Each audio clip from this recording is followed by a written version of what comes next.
sistema límbico está conformado por la conexión de estructuras como el óvulo límbico. El óvulo límbico está compuesto por el giro del cíngulo, el giro parahipocámpico y el área sectal. También tenemos otras estructuras que conforman lo que es el sistema límbico, que es el hipocampo, el tálamo, en especial el núcleo anterior y medial, el hipotálamo, el epitálamo, la corteza olfatoria, la formación reticular, también las áreas no corticales frontotemporal basal y la parte ventral del cuerpo estriado. La formación hipocámpica va a estar compuesto por el hipocampo, el giro parahipocámpico y el giro dentado.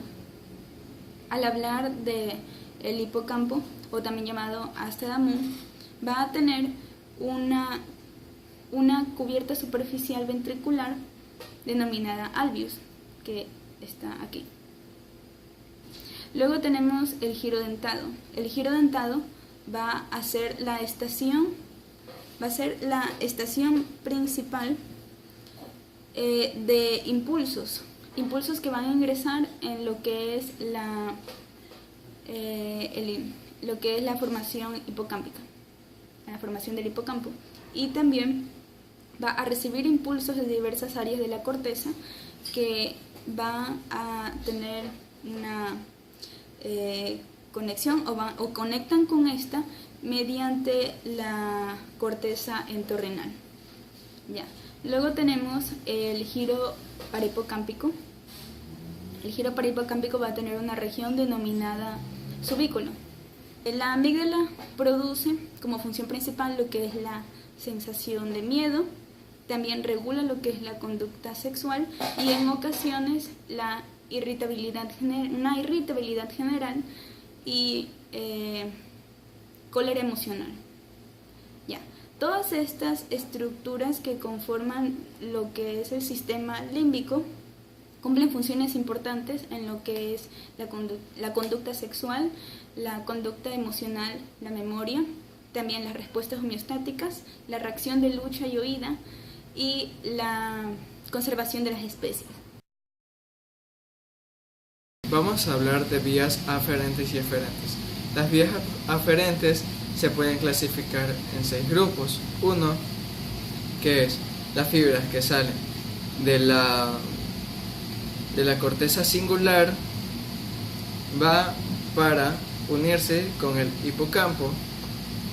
Otra vendría a ser de los núcleos sectales, suben, pasan por la parte posterior del fornix y llegan al hipocampo. Otras salen de la corteza entorrinal. Como podemos ver aquí, estas fibras verdes suben y así llegan al hipocampo. Tendremos otras que salen del inducium gricium, pasan por las estrías longitudinales y así llegan al hipocampo. Y también tenemos la de la circunvolución dentada. Esas fibras chiquitas que podemos ver aquí llegan al hipocampo, y las que se forman en el hipocampo propiamente dicho pasan la línea media y van contralateral al hipocampo, o sea, al hipocampo contralateral. Cuando hablamos de vía eferente, vamos a hablar de un haz piramidal que hace una protrusión y para formar así el alveo y la fimbria. La fimbria es seguida por el fornix, sigue subiendo para formar el cuerpo del fornix y el pilar anterior de este.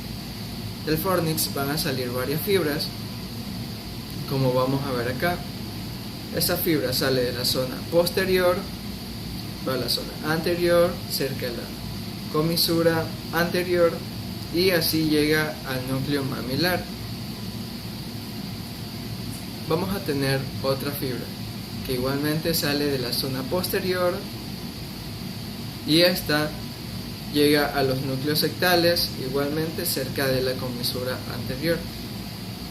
En la zona anterior vamos a tener esta fibra que va cerca de la comisura anterior y se hace conexión con los núcleos sectales, como podemos ver aquí, el núcleo anterior del hipocampo y el núcleo preóptico medial.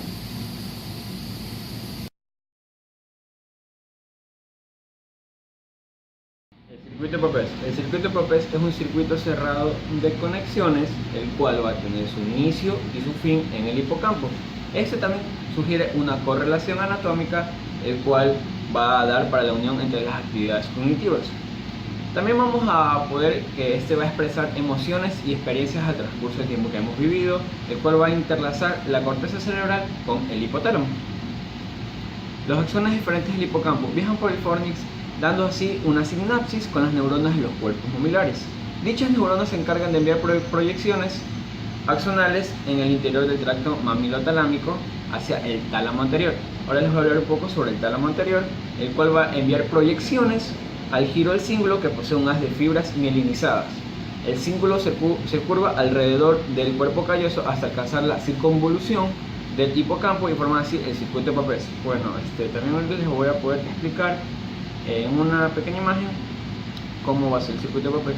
El circuito de Papez va a pasar por el giro del cíngulo, va a también pasar por el istmo del giro fornicatus, por debajo de la formación hipocámpica, y así va a llegar hacia el núcleo cerebeloso, que está en la parte de aquí. El encéfalo alude al cerebro olfatorio, es decir, que es igual denominarlo lóbulo olfatorio primitivo. Está constituido por el bulbo olfatorio, que sería el de acá, las raicillas del nervio olfatorio, que serían estas de acá, la cintilla olfatoria o trato olfatorio, la estría olfatoria medial, que sería la de aquí, el núcleo olfatorio anterior, que es el de aquí, partes del complejo amigdalino. Bueno, aquí podemos ver que es la parte anegreada transparente, que sería todo este de acá, y la corteza del lóbulo piliforme, que sería este de aquí.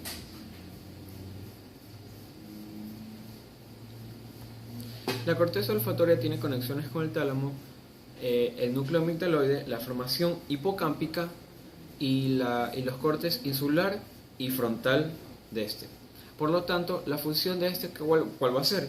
Que tiene la relación con la conducta emocional, la visceral y la memoria, al igual que también va a efectuar entre los recuerdos emocionales e experimentales.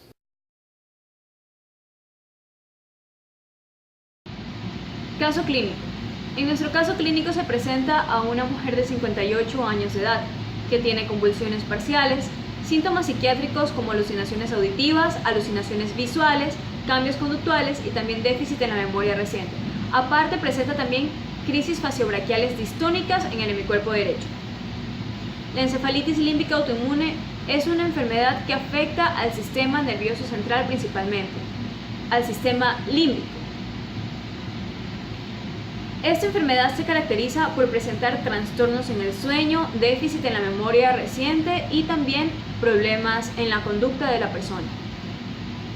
Las convulsiones parciales o focales que tiene la paciente va a desencadenar dos síntomas más, las alucinaciones auditivas y las alucinaciones visuales.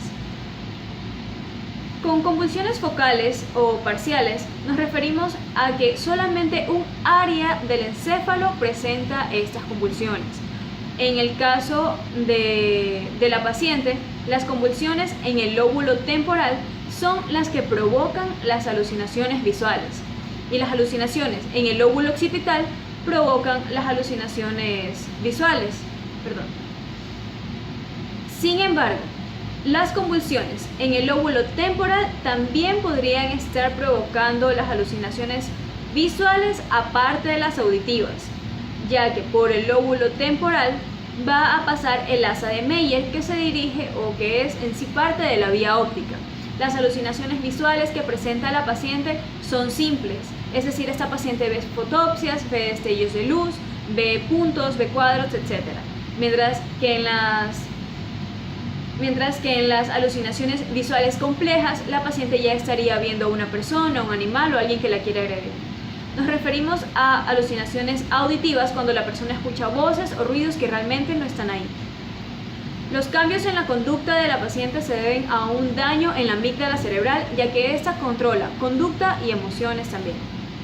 El déficit en la memoria reciente se da por una falla o por un daño en la corteza mesial, que está compuesta por el giro parahipocámpico, por el hipocampo y también por la corteza entorrinal. Recordemos que el hipocampo es el que se encarga principalmente de la memoria. Y las crisis faciobraquiales distónicas en el hemicuerpo derecho se debe por una inflamación de los ganglios basales. Esto se ve en la tomografía de la paciente. Gracias.